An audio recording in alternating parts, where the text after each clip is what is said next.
Definitely All right. a cool company. Looks like everyone is ready up. So we are going to be heading into Game 2 of our Archon mode match. This is going to be on Laralac Crest. Yep. Team, man, everyone's got different names in their Legacy of the Void accounts, so it's very confusing. So we've got Team Wintertime on Zerg and Team Spider-Puck as Protoss. This map is a little bit more open, whereas the last map was a little bit more of like a maze. Yeah, you know, and we saw some time being taken out by the Protoss team to destroy some of those debris and open it up a little bit more to make it more navigable, but not as many of those barriers in this one. So what's your favorite thing you've seen so far in Legacy of the Void Gallegation? My favorite thing, it may not be the most useful thing, but I find it hilarious that the Corruptors can, shoot at buildings. The manner in which the lays of the beam reminds me of something very specific, and the middle schooler in me enjoys the bathroom humor behind the new Corruptor ability. How about yourself? What is your favorite thing coming out? I gotta say the carrier. I can't really. you have an obsession with the carrier. I mean, I just about committed suicide when they said at one point that they said they were going to take the carrier out of the game. It's like, well, I have nothing to live for.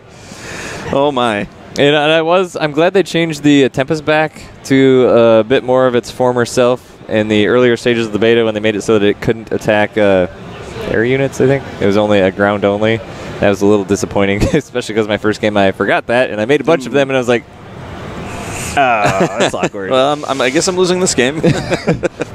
Yeah, and their DOT attack is pretty cool now, where it just kind of does ramp up damage over time on buildings. It's interesting. Looks like Team Wintertime is loaded up, and Team Spider-Puck is still loading here at the loading screen. Puck's computer is not quite. I think the Disruptor. I'm sad that the Colossus isn't going to be as big of a deal anymore, because I really like the Colossus. I don't like it as much in PvP because I don't really like the War of the World type games that we've seen in the later stages of Wings of Liberty and in Heart of the Swarm, where it just turns into Colossus wars, and whoever has the more Colossus wins, more or less. So yeah, this Disruptor is very interesting. The mechanic has been hard for me to figure out at this point, but my APM is not 350, so so we'll see. It's like everyone loaded up here except Puck. He's taking a moment. Yeah. So hopefully that gets sorted out and Colossus dead unit. All right, here we go into the game. It is going to be in the lower right-hand corner of Laralac Crest. It is our Protoss team featuring Spider Slayer and Puck. And in the top right-hand corner, playing as Zerg, it is Winter and Game Time. Now again, this is more of just a show match type situation, not necessarily related to the overall bracket. But the winning team will take home $20 per player. $30 actually. $30. Yes, that has been increased. Whew. So I mean, there is some incentive. It seems as though Spider Slayer is opting for the hands on the table approach.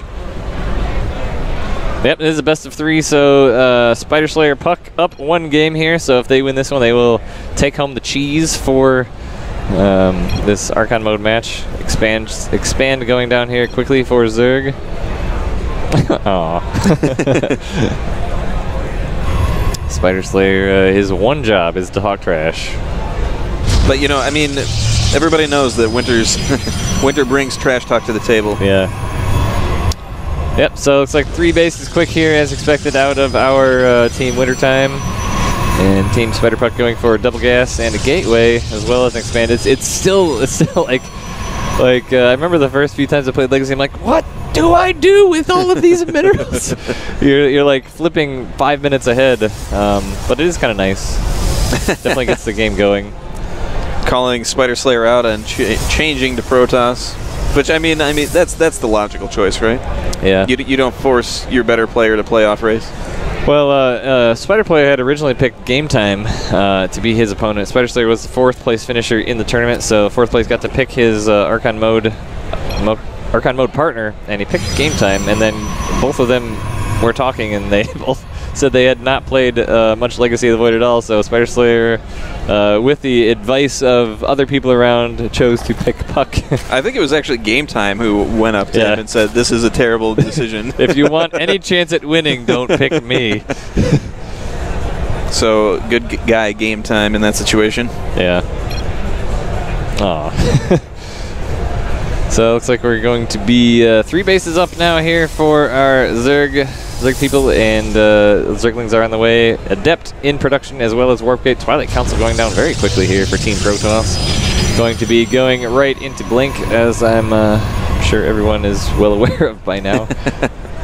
So after the last match, if you're the Zerg team, what unit do you decide on? What do you think is going to be the choice? Well, I mean, kind of see that disruptors and are going to be a thing that is definitely going to happen for Team Protoss, and the lurkers didn't really work out, and I feel like it's because there wasn't enough meat to the army. I mean, I kind of like the idea of roaches and ravagers a little bit. I don't know, it's hard to say. Yeah, that was kind of where I was going to lean too, is I think that there's going to be a few more ravagers. Against Blink Stalkers, ravagers are kind of tough, you know, because if you put down where that I was thinking Ravagers a little bit because the disruptors are keeping the Zerg army, forces you to keep them unbunched and moving. Whereas if you use the Ravagers and you target the disruptors, it can kind of keep them on their toes a little bit too. Right, you know, but assuming that they continued to make the disruptors, I think they went disruptors after seeing that it was going to be, you know, the lurkers. And if they're seeing mostly Ravagers, then they might opt out of using the disruptors and just focus on the Blink Stalkers and just blink right up on those Ravagers after they've already planted down. I think the eventuality is pretty safe to say that our end composition is going to be a lot of Blink Stalkers and disruptors.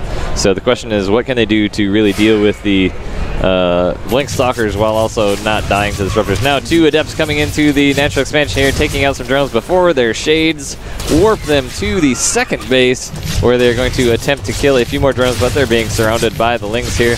You know, I'm actually really impressed to see how well the Adepts hold up. I mean, it's going to be early game as Protoss. You're really used to, you know, using Zealots, and you know, they're pretty good against the Zerglings. So Adepts a little bit replacing the Zealots. And I've heard from a lot of people, it's like, why make Zealots anymore? Yeah. I mean, you have to wait a little bit longer to get the Adepts out, but I mean, they fulfill kind of. It's almost like they decided to combine the Stalker and the Zealot into one unit that's maybe not as beefy as the Stalker, but. Well, the Robo Bay is about to be completed, so Disruptors will begin production here relatively shortly. Blink finishing up as well. Zerglings coming into the natural expansion here of Team Protoss. Pylon about to be finished up is canceled. Photon Overcharge going down. Actually, they only got 1 Pylon here to Photon Overcharge, so taking out that Pylon was a good move. But Blink is now completed, so these Stalkers can pick away at these Zerglings relatively easy. Overlord there just off to the left. The Stalkers did not quite notice. Quite a large group of Stalkers here already starting to move around the base, but the Zerglings are forcing them back here a little bit.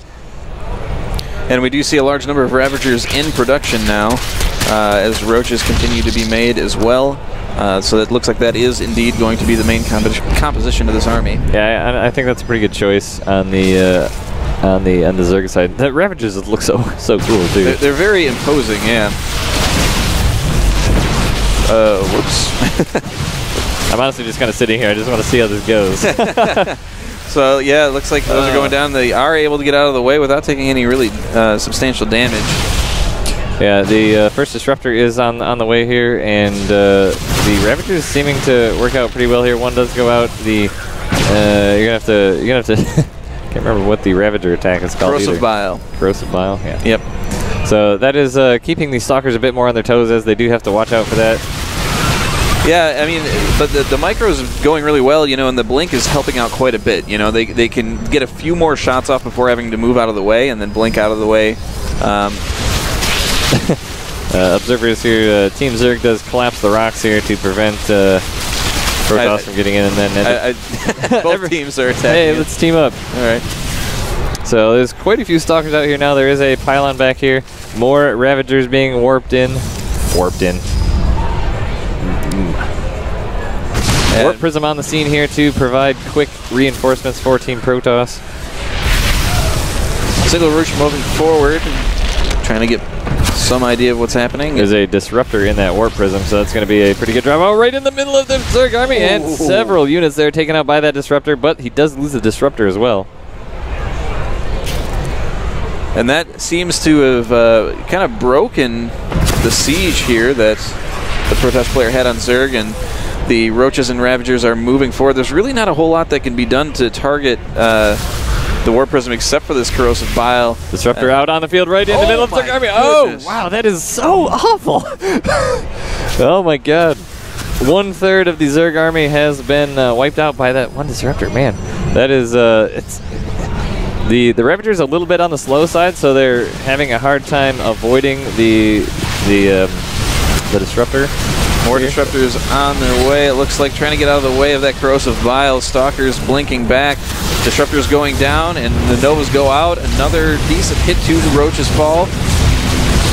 Yeah, the Ravagers here and Roaches are starting to get a little bit of damage done here on these Stalkers, starting to push back, but the Disruptors continuing to, oh man, keep them very uncommitted to an attack here. Yeah, I mean, they've really got to stay very mobile, and I mean, if they keep taking losses like this to those Disruptors without really picking them off, they're really in trouble. I mean, that's a lot of resources lost.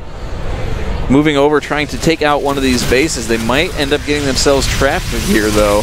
Disruptors coming in the Warp Prism now. Stalkers wrapping around. And there's the Nova, and right in the middle, almost all the Roaches fall. Ravagers remain. Another Nova goes out, and this Zerg army has been obliterated now. Yeah, so Zerg's gonna have to figure out a way here to deal with the Disruptors. I mean, that's their main problem right now. Right. Is the Purification Nova of the Disruptor has pretty much wrecked them entirely. So 120 to 110 supply here, and that's not where Zerg wants to be. Zerg wants to be about 30 to 40 supply ahead. So much being taken up by the Disruptors. Now the Blink Stalker's pretty much free to roam here a bit, and they're going to come in and pressure the third base here of Zerg. Also, Zerg would like to be taking a fourth and fifth base right now as the mains are beginning to get low. Purification Nova goes out and gets one Ravager, but that's about it this time. Just this time. But I mean, again, Ravagers aren't cheap. You know, you need to turn, or you morph them in from a Roach, they mutate, and it costs additional resources to do that, a little bit more time. Yeah, I really like how they are encouraging more use of the Warp Prism here, because you can kind of keep the Warp Prism in the warp mode here behind your army, and then use the Disruptor, and then pick it up while the Warp Prism is still at a distance. Now, the Blink Stalkers are kind of hanging out outside the base here of the Zerg opponent, and the Disruptor Purification Nova is headed in. Nice split there by Zerg. That's the first time I think they have not landed a hit on the Zerg army. Quite some time. You know, there's a lot of Zerglings being added to this army with the Roaches and the Ravagers. I have to say, I feel like if they had some Hydralisks, perhaps. I don't know, Hydralisk being a light unit, I mean, that's... it's tough. I mean, you really got to do something about the mobility with these Warp Prisms moving in. And another huge hit. So painful. Now the Disruptor is being very aggressive, just getting right up in here. And Purification Nova right in the middle of the Zerg army once again takes out about 1/3. More Zerglings here coming to reinforce are all up in the Spider's business. Spiders, Stalkers. Oh, 2 Purification Novas right on top of the Zerg army. One is avoided. Nice blink up here to move up into the army's face. Yeah, Puck and Spider Slayer really kind of taking advantage of the fact that the Zerg team is having a hard time dealing with these Disruptors, and there's the GG. There's GG. Puck and Spider Slayer will win the show match here. Yep. So it's a fun time here. The Disruptor is obviously going to be a problem here. Yeah. I know Winter really wanted to use the Lurker more, but that didn't really work out first game. They made a transition into more of the Ravager for the second game, and again, that still didn't quite work out. So interested to see, you know, how that kind of plays out what the as meta far as the meta develops. You know, I'm sure they'll make some changes, more patches here before the 10th when it comes out. But I'm sure everyone's going to be really excited. But now, what we need to get really excited about is the grand final. We are here. Puck versus Winter. Yes. All weekend long, we've gotten to this point. Everyone kind of assumed it was going to be Puck and Game Time. But Winter, you'll just have to watch the VODs. It was really great. Winter, he said his bread and butter of ZVZ is Ling Bane fights, and that's what 2 of the 3 games turned into, and he was victorious. So now we'll be going into the grand final, Winter versus Puck. Yeah, and the first time it didn't really go Winter's way. He lost 2-0, went down into the losers final to face off against Game Time. So now he's coming back in, and he's going to try and claw his way to victory. It is going to be a best of 7 with Puck and a 2-game advantage. Yep. And so Winter's got a lot of work to do to be able to secure the top spot in the tournament. And it'll be interesting to see if Puck continues to kind of do his normal play, or if he's going to do something a little bit different because he's got some wiggle room now. All right, well, we're going to get our players up here for a pregame interview, as well as award some money to our Archon mode victors, Spider Slayer and Puck. So stay with us, and we'll be right back with those interviews.